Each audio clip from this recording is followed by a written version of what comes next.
পরি লাল পরি ঠান্ডায়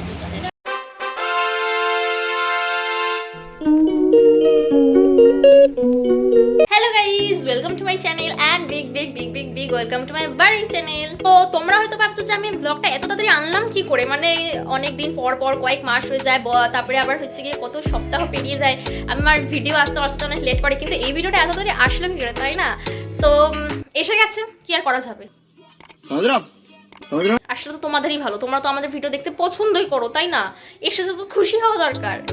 এসব হচ্ছে গিয়ে বাদ দাও, এখন বলো যে তোমরা কেমন আছো। আশা করি তোমরা সবাই ভালো আছো, আর আমিও খুবই ভালো আছি। সো আজকে আমি হচ্ছে কি নতুন আরেকটা ভ্লগ নিয়ে চলে এসেছি, মানে থাম্বনেল দেখে তো বুঝেই গেছো যে আজকের ভ্লগটা কি নিয়ে হতে যাবে। আশা করি তোমাদের সবার ভ্লগটা ভালো লাগবে, আর ভ্লগটা ভালো লাগলে কি করবে, লাইক এন্ড সাবস্ক্রাইব করতে কিন্তু একদমই ভুলবে না, এটা কিন্তু মাস্ট। আচ্ছা, আর আমাকে কেমন লাগছে শিগগিরই জানাও। হ্যাঁ, এবার থেকে হচ্ছে গিয়ে রোজই ব্লগ আসবে, কারণ হচ্ছে গিয়ে আমার অনেকগুলো ব্লগ জমানো হয়ে গেছে, মানে মানে ভিডিও আমার রেডি করা হয়ে গেছে, খালি আপলোড করা হয়নি। আর এই কদিনের মধ্যে ছেড়ে দেবো, কারণ এখনো অনেক নতুন নতুন ব্লগ রেডি হয়ে রয়েছে, বানানো হয়ে গেছে। তো আশা করি এই ব্লগটার পরে তোমরা আর কি মানে খুব তাড়াতাড়ি আবার একটা নতুন একটা ব্লগ পাবে। A few moments later. কি বানাচ্ছে এখন মা? এখন এই যে ডাল হচ্ছে, ভেজ ডাল হবে, দই কাতলা, আর হবে পাঁপড়, আর আর হবে এখন লেবু রাইস। লেবু রাইস মানে লেমন রাইস বলে? হয় তো লেমন রাইস। লেবু রাইস বলছে কেন? এই বলো লেমন রাইস। Lemon rice. আর এখন কি করছো? এখন ভেজ ডাল হবে, ভেজ ডালের এগুলো ধুয়ে নিলাম, কেটে নিলাম। এটা কি বিনস গাজর এটা কি বিনস? হ্যাঁ হ্যাঁ। আর এখানে কি ডাল বসিয়েছো? এটা মুগ ডাল হচ্ছে। আর এই যাবে এই যে মাছ, এটা দিয়ে কি হবে? এটাকে এখন দই কাতলা হবে। দই কাতলা হবে।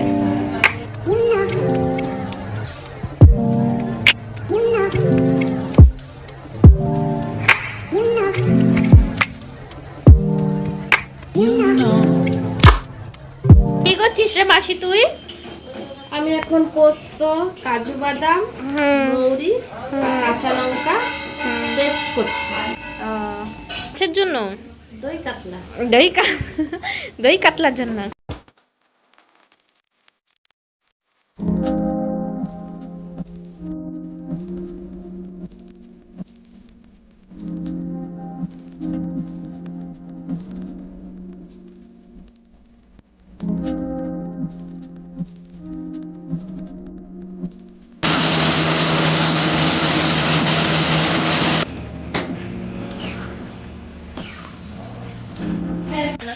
আমাদের এখন পেস্টটাও তৈরি করা হয়ে গেছে।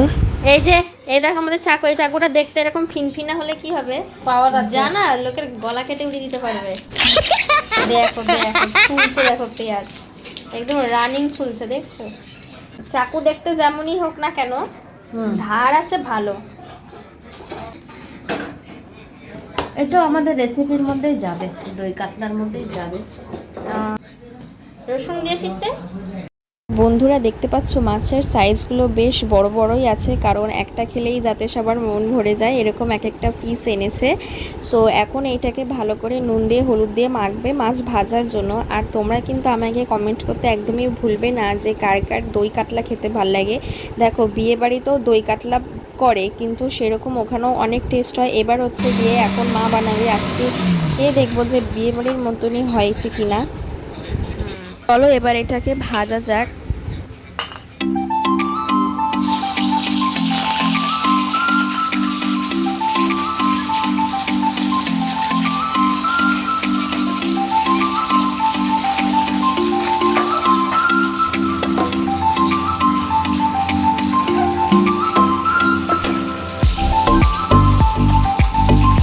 আমরা দই কাতলার জন্য দইটাকে নিয়ে নিয়েছি, সামান্য পরিমাণ দই নিয়েছি, মানে 100 গ্রাম দই নিয়েছিলাম, কিন্তু তার থেকেও একটুখানি দই নিয়েছি, আর তার থেকেও আরেকটুখানি দই কম নিয়ে তারপরে এটাকে আমাদের এখন ভালো করে ফাটাতে হবে।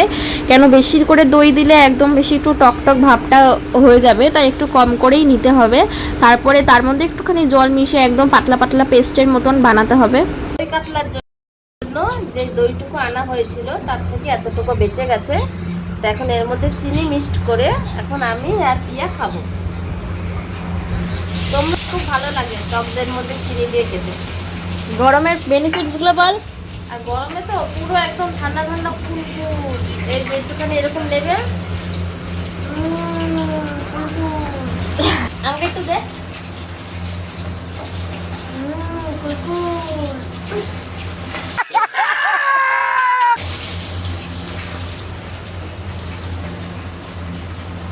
कुलकुल कुलकुल आपको कहना क्या चाहते हो?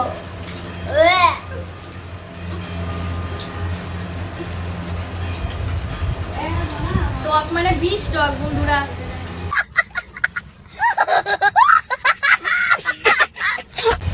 না গো বন্ধুরা, ওরা বোঝে খাদের কিছু।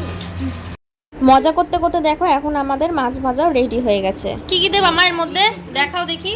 এখন দেবে যে গোটা গরম মশলা, গোটা গরম মশলা,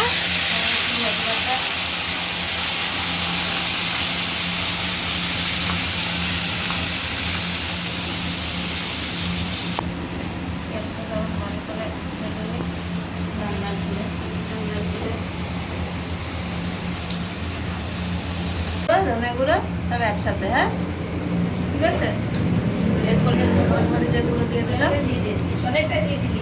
ঠিক আছে, এরপরে আমি দিয়ে দেবো এখানে পোস্ত, কাজু বাদাম আর কাঁচা লঙ্কা মৌরি বাটা। ঠিক আছে, মশলাটা একটু কষে নিই।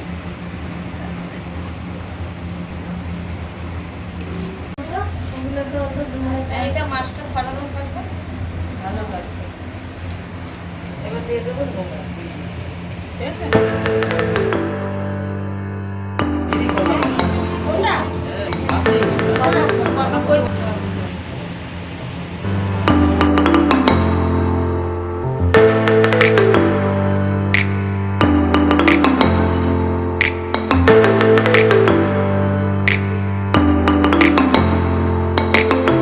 ভালো করে মানে কি করতে হবে এটাকে মা? এটাকে ভালো করে নাড়াতে হবে। ভালো করে নাড়ালে দইটা ফাটবে না। না নাড়ালে? নাড়ালে ভালো করে নাড়িয়ে দিলে আর ফাটবে না। আজকে বেশ ভালো লাগছে মা তোমাকে। লাল পরি ঘেমে গেছে তো তাই। লাল পরি, লাল পরি। এটা কি চিনি? চিনি। না ভাল লাগছে, দে বল। দেখো ভাল লাগছে। তো এখন আমাদের দই কাতলার যে অ্যাকচুয়ালি গ্রেভিটা সেটা আমাদের হয়ে গেছে। আর এখন আমাদের যে আগে মাছগুলো ভেজে রেখেছিলাম সেই মাছগুলো এখন আমরা ঝোলের মধ্যে দিয়ে দেবো।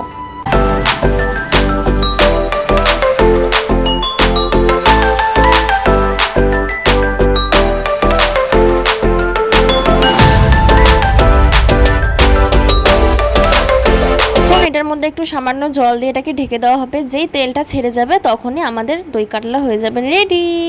বন্ধুরা, তো কার কার কাতলা মাছ খেতে ভাল লাগে অবশ্যই কিন্তু আমাকে কমেন্টে জানাবে। আর আমাদের রেসিপিটা কেমন লাগলে এটাও কিন্তু অবশ্যই কমেন্টে জানাবে। আর কার কার দই কাতলা খেতে খুবই ভাল লাগে। দেখো আমার তো কাতলা মাছ হলে আমার একটু বেশি ভাল লাগে, মাছের মধ্যে কাতলা মাছটা একটু বেশি ভালো খাই।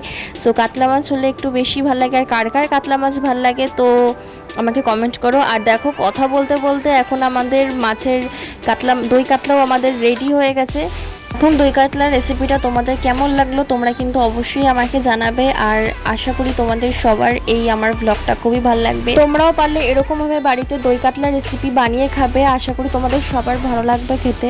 আর দেখো কালারটাও খুবই সুন্দর এসেছে। আর এটা যখন আমি খেয়েছিলাম মানে খুবই ভালো খেতে হয়েছে, একদম অসাম। তোমাদেরও আশা করি খুবই ভালো লাগবে খেতে। সো আমার ভিডিওটা ভালো লাগলে কিন্তু লাইক অ্যান্ড সাবস্ক্রাইব করতে ভুলবে না। রেসিপিটা কেমন লাগলো অবশ্যই কিন্তু কমেন্টে জানাবে। তো গাইস তোমাদের কেমন লাগলো ভিডিওটা অবশ্যই তোমরা কিন্তু লাইক কমেন্ট এন্ড সাবস্ক্রাইব করতে কিন্তু ভুলবে না। আর কমেন্টে কিন্তু অবশ্যই জানাবে যে তোমাদের মানে ব্লগটা কেমন লাগলো। আর খুব তাড়াতাড়ি একটা নতুন আবার একটা ব্লগ নিয়ে চলে আসবো আমি। এখনের মতন বাই বাই, সবাই ভালো থেকো, সুস্থ থেকো, বাই।